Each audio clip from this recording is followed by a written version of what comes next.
Oi, pessoal, meu nome é Roberto Nascimento, eu sou responsável pela área financeira aqui no Nibo, e assim como vocês, eu também sou advogado. Comecei minha carreira na área jurídica e, posteriormente, migrei para a área de administração, no caso. Comecei atuando no direito, principalmente com a parte societária e tributária, e acabou que eu fui me apaixonando, me envolvendo cada vez mais nesse mercado. E quando eu vi, um ano depois da minha pós-graduação nessa área, eu já estava trabalhando como planejador financeiro em uma grande empresa de comunicação no Brasil, e tudo isso todo esse caminho, esse percurso, acabou me trazendo aqui para o Nibo, que é onde eu estou hoje. Para um advogado, começar a organizar o financeiro do teu escritório sem ter experiência, de fato, na área financeira, eu acredito que o primeiro passo é você encarar o escritório como uma empresa. O maior erro, na minha opinião, é quando as pessoas começam, eu acho que isso é muito comum no ramo do direito, o escritório acaba sendo uma extensão da sua vida pessoal, né? Não tem exatamente essa separação entre o que é o patrimônio, o que é o caixa, o que são os gastos do escritório da sua vida pessoal. E aí isso acaba se tornando um pouco caótico. Então, eu acho que o primeiro passo é isso, você encarar, entender que o seu escritório é uma empresa, que aquilo ali é a sua atividade, é o que você está vendendo, e começar ali pelo básico, né? Começar pelo controle de entradas e saídas, cuidar dos seus prazos, e você pode até começar com uma planilha, eu recomendo que faça isso, mas você tem que ter bastante disciplina. E então, para esse início, eu acredito que é isso, você entender o seu escritório, encarar o seu escritório como uma empresa e também começar a controlar aí essas questões mais básicas, a entrada de caixa, a saída de caixa e também todos os prazos que você tem que cumprir. Então, para um escritório sair do improviso, começar a se profissionalizar, ele tem que passar por algumas etapas. Então, primeiro, a gente para de enxergar o escritório como extensão da gente, né? Da pessoa física. Entende que ele é uma empresa. Aí você começa a controlar as suas entradas e as suas saídas. Então, você vai ter uma visão do seu custo fixo mensal. Você vai começar a já ter uma pequena previsibilidade de questões que podem acontecer nesses custos que são mais atípicos, esses gastos que são mais atípicos que podem vir para o seu escritório. Com o tempo, você criando essa rotina, com o tempo você já vai estar fazendo projeção, você já vai estar entendendo, olha, no mês tal isso aqui pode acontecer, baseado tudo ali nos casos que você está, na quantidade de casos que você está, o teu potencial de ganho neles. Então, acredito que esse aí é o primeiro passo para você sair desse improviso.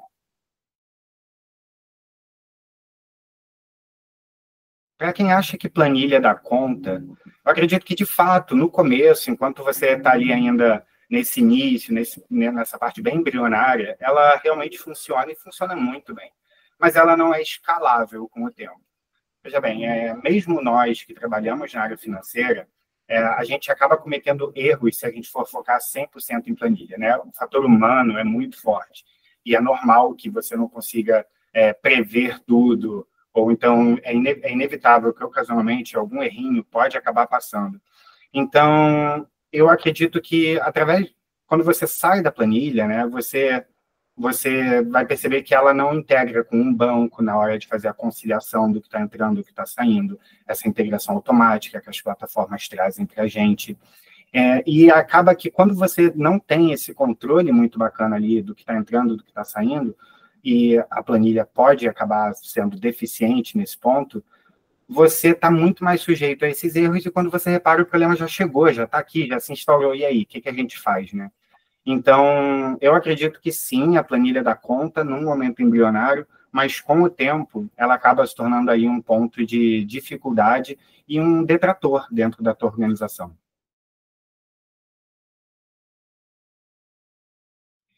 Os erros mais comuns que um advogado comete na gestão financeira do seu escritório, primeiro é misturar a pessoa física com a pessoa jurídica. É muito importante que a gente tenha essa separação da pessoa física e da PJ. Ele não controla o fluxo de caixa e é muito complicado porque no direito, principalmente, a gente tem aí essa questão de esse mês caiu bastante dinheiro por causa do caso com o cliente X. E aí eu posso ficar 3, 4, 5 meses sem ter uma nova entrada de receita, E geralmente, quando eu vejo muito isso acontecer em escritórios, caiu o dinheiro, e aí você fala assim, agora eu estou bem, estou suave. E quando vê, esse dinheiro não dá para metade do que você planejou. Por quê? Porque você simplesmente não controlou aquilo. Você não tentou realmente olhar com olhos de ver para o teu fluxo de caixa, para as saídas que são projetadas. Então, assim, a gente já lida com um mercado tão complexo no direito, que com tantas variáveis, que a gente não pode perder tempo com aquelas coisas que são previsíveis. Então, é muito importante que a gente controle isso para poder utilizar da melhor forma os recursos que a gente consegue. A falta de controle financeiro impacta o escritório ali no médio e longo prazo, porque conforme você não faz uma boa gestão dos seus recursos financeiros, você acaba, né, nesse movimento, nesse padrão jurídico, né, onde você tem meses de seca e meses muito bons financeiramente, dependendo aí das decisões que você teve a seu favor ou não, você acaba num desespero tendo que aceitar algumas causas que antes você não ia aceitar para poder cobrir um buraco aqui, então você acaba aceitando um cliente que não vai te trazer aquele retorno, ou que um cliente que você já sabe que é uma causa que vai te dar muita dor de cabeça, e você às vezes não tem nem tempo para dedicar a esse cliente da forma como ele precisa, por um valor de retorno muito baixo. Então, você acaba deixando de dedicar o seu tempo, de fato, aos clientes que vão te trazer aí um maior retorno financeiro para o teu escritório. Então, você cria essa insegurança, essa ansiedade. O que eu vejo muito em advogado é aquele advogado que no final do mês está com medo de abrir o banco para ver o saldo que ficou. E isso aí, pessoal, não dá para fazer, porque você acaba gerando muita insegurança, você gera muita ansiedade, e isso vai acabar afetando não só o seu julgamento, mas a sua tomada de decisão, como você lida com o teu escritório. E, com o tempo, ele acaba impedindo o teu crescimento, porque você vai acabar pegando ali pequenos trabalhos que geralmente você não pegaria, simplesmente para poder tampar buraco, apagar incêndio, e não estou falando que o teu escritório vai quebrar, tá? Mas, com certeza, ele vai meio que apodrecendo ali com o tempo, ele vai se deteriorando, e, de fato, não vai conseguir alcançar todo o potencial que ele podia. O mercado jurídico ele merece mais atenção quando o assunto é gestão financeira, primeiro porque a gente tem uma receita que é extremamente irregular. Então, nós temos aqui o que é no mercado jurídico um padrão de receita que entra conforme a gente vai obtendo essas vitórias. Em contrapartida, nós temos custos que estão sempre, né? Você vai ter os seus custos fixos, se você tem equipe, você vai pagar pessoal, você vai pagar aluguel, se você tiver um lugar fixo. Você também tem que pagar aí os honorários dos seus parceiros, se você tiver algum profissional para fazer audiência para você, algum correspondente em outro estado, enfim, você tem aí N mil custos, despesas, gastos, no geral, que vão ocorrer, enquanto a sua receita vai entrar pingada, né? Pingada não, perdão, ela vai entrar de forma pontual em determinados momentos. E é muito complicado porque as faculdades, no geral, não te ensinam gestão, tá? Hoje em dia eu até vejo em algumas cadeiras, eu também sou professor universitário, então posso falar isso com bastante propriedade, eu vejo algumas cadeiras que falam ali da parte de gestão, mas é mais focado em como você vai captar clientes, como você vai fazer isso assado, mas a gestão, de fato, do seu escritório, não vejo as universidades caindo muito em cima disso. Então, é muito importante que você entenda que o seu escritório é uma empresa que tem os seus riscos próprios, os seus custos próprios, as suas despesas próprias, as suas responsabilidades próprias, seus prazos próprios. A gente tem que pagar imposto, a gente tem que emitir nota fiscal, e tudo isso aí merece muita atenção, que nem sempre os escritórios estão tão preparados ou dispostos mesmo a dedicar.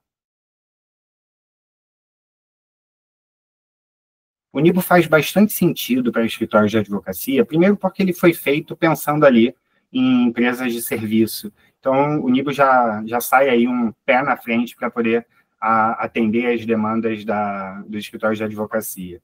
E segundo, que ele é uma plataforma extremamente intuitiva e simples de se mexer.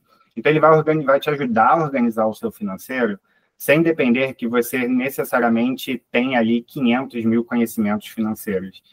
Não necessariamente você vai precisar contratar um profissional de finanças, porque justamente ele é uma plataforma que preza muito pela simplicidade. Então, ele vai te ajudar a evitar erros, economizar tempo, te dando ali sempre o passo a passo para você fazer uma gestão inteligente, automática e bem adequada para o teu escritório. O que muda na prática, quando você tem um sistema adequado, como o Nibo, é que você passa a ter decisões baseadas em dados, né? E o jurídico, né, a galera do direito, os advogados, a gente está muito acostumado a olhar para o passado, né? E é muito importante que a gente faça isso, mas também que a gente traga isso para o nosso dia a dia. Posso repetir essa, gente? Horrível. Vamos lá. Pode? 1, 2, 3 e... O que muda na prática, quando você tem um sistema adequado como o Nibo, é que você começa a tomar suas decisões baseadas em dados, né? E é muito engraçado porque o advogado ele tem muita facilidade de fazer isso. A gente está sempre olhando ali o passado, o presente, para poder classificar as coisas, dar nome às coisas, lutar por direitos. E quando se trata da parte financeira, a gente acaba deixando um pouquinho de lado.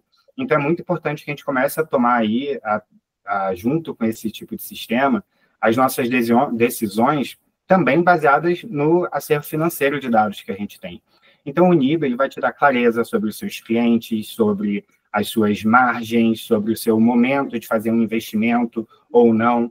E, com o tempo, você acaba ganhando tempo, você começa a gerir aí os seus prazos, e tudo isso facilita muito a rotina do advogado, que vai poder, com certeza, dedicar muito mais tempo para as suas, de fato, para o teu contencioso, né? Para aquilo que a gente busca atuar.